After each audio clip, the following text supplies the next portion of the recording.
Advayataraka Upanishad translated by Dr. A. G. Krishna, published by the Theosophical Publishing House, Chennai. That Brahman is infinite, and this universe is infinite. The infinite proceeds from the infinite. Then, taking the infinitude of the infinite universe, it remains as the infinite Brahman alone. Let there be peace in me. Let there be peace in my environment. Let there be peace in the forces that act on me. In the cave of the body is eternally set the one unborn. The earth is his body, though moving within the earth knows him not. The water is his body, though moving within the water knows him not. The fire is his body, though moving within the fire knows him not. The air is his body, though moving within the air knows him not. The ether is his body, though moving within the ether knows him not. The mind is his body, though moving within the mind knows him not. The intellect is his body, though moving within the intellect knows him not. The ego is his body, though moving within the ego knows him not. The mind stuff is his body, though moving within the mind stuff knows him not. The unmanifest is his body, though moving within the unmanifest knows him not. The imperishable is his body, though moving within the imperishable knows him not. The death is his body, though moving within death knows him not. He, then, is the inner self of all beings, sinless, heaven-born, luminous, the soul Narayana one. Superimposition is the thought, I am and mine are the body, the senses, etc., which are all other than the self. Through devotion to Brahman, the wise man should repudiate it too, knowing oneself to be the subject, the witness of intellect and its operations. Reject the idea of the self being other than the subject, identifying the I with that, the subject. 3. Rejecting conformity with the world, the body, and the Shastras. Remove superimposition on the self. 4. The mind of the yajna perishes as he stays without intermission in the self alone, knowing, through reasoning, shruti, and experience, that one is the self of all beings. 5. Without grunting for a moment even a toehold for sleep, gossip, verbal exchanges, etc., and self-forgetfulness, meditate on the self in the self. 6. Casting the body far aside, the offspring of parental exudations, as its status is no better than that of an outcast, and becoming Brahman, seek fulfillment.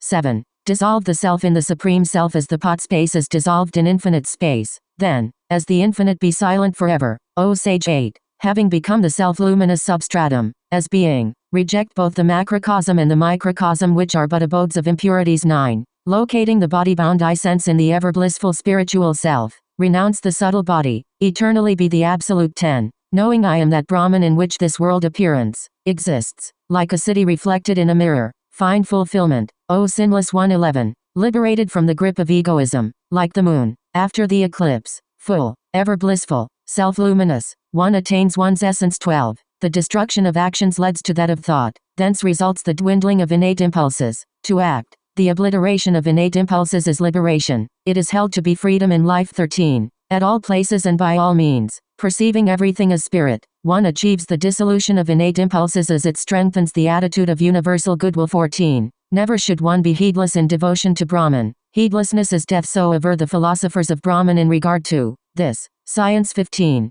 Just as a pulled-up water reed stays not still, even for a moment, so does Maya ceaselessly envelop even a wise man if he averts his face from the truth. 16. Whosoever wins absoluteness while alive continues to be absolute even after death. Rooted in concentration, O sinless one, remain steadfast. 17. With the vision of the non-dual self through unwavering concentration comes the dissolution without residue of the knots of ignorance in the heart. 18. Strengthening the sense of self vis a grave vis this vision, and rejecting it vis a grave vis the ego, etc. Remain indifferent to them all, as to objects like pots and clothes. 19. All things from Brahma down to clumps of grass are nothing but unreal adjuncts, distinct from the see one's self existing as the immutable plenum. 20. One's self is Brahma, Vishnu, Indra and Shiva. This entire world is one's self. Other than this self, there is nothing. 21. After repudiating all objective appearances superimposed on one's self, one remains alone as the supreme Brahman, full, non-dual, stirless. 22.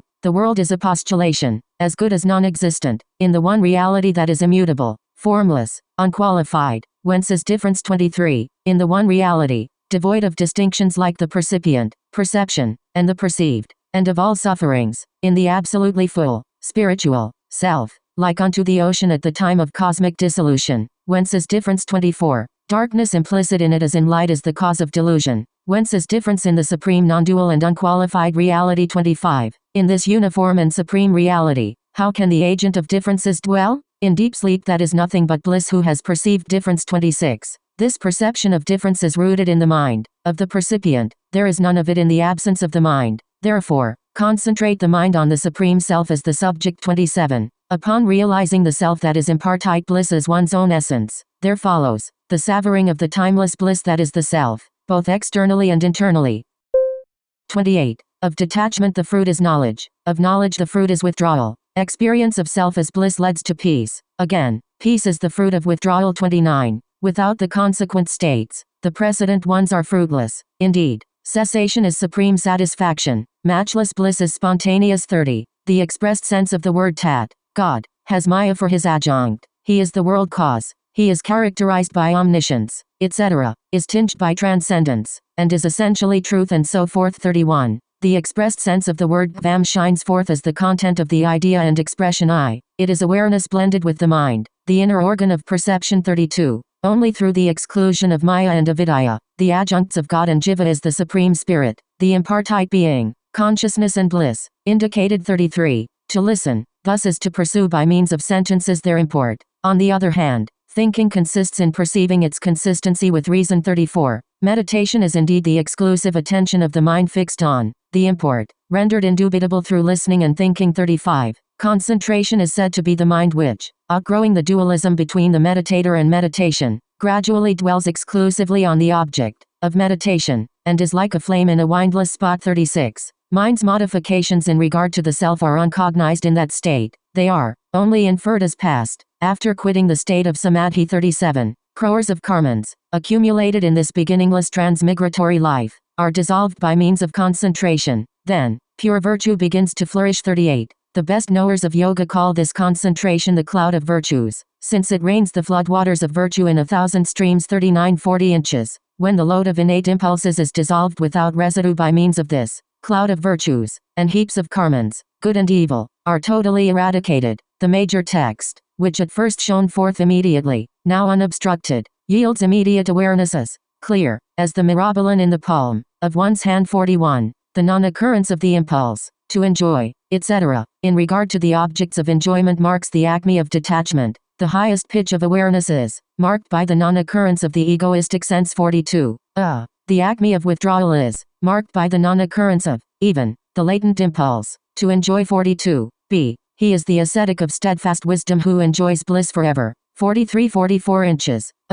Whose self is merged in Brahman alone, who is immutable and quiescent. Wisdom, prajna, is defined as the unwavering spiritual mode whose content is the unity of Brahman and Atman purged of all adjuncts. 44. B. Whosoever possesses it, wisdom, without a break is liberated in life. 45. Who has no conceit of I in regard to body and senses, nor the conceit of objects in regard to things other than them, who is free from these two conceits in regard to anything whatsoever is liberated in life. 46. Who, in his wisdom, perceives no difference between the subject and Brahman, who neither refers to the creator nor creation is liberated in life. 47. Whose attitude is the same both when he is honored by the virtuous and when he is persecuted by the wicked is liberated in life.